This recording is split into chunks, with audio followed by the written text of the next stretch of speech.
ஃபாத்திஹா சூரா அத்தியாயத்தினுடைய main topic என்னங்க?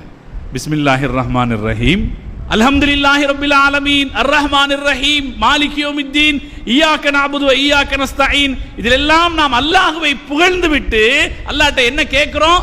இஹ்தினஸ் ஸிராத்தல் முஸ்தகீம், யா அல்லாஹ் எங்களுக்கு நீ நேரான பாதையை காட்டுவாயாக.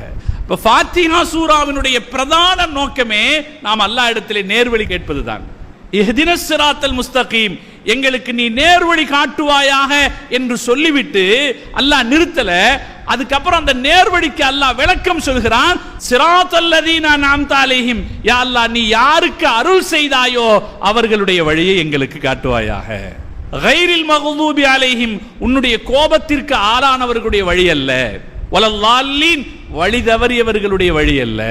நாம் நேர்வழி வேண்டும் என்கிற போது, அது அல்லாஹ்வுடைய அருளை பெற்றவருடைய வழியாக இருக்க வேண்டும் என்கிற போது சமுதாயத்தின் கடமை என்னவாகிறது?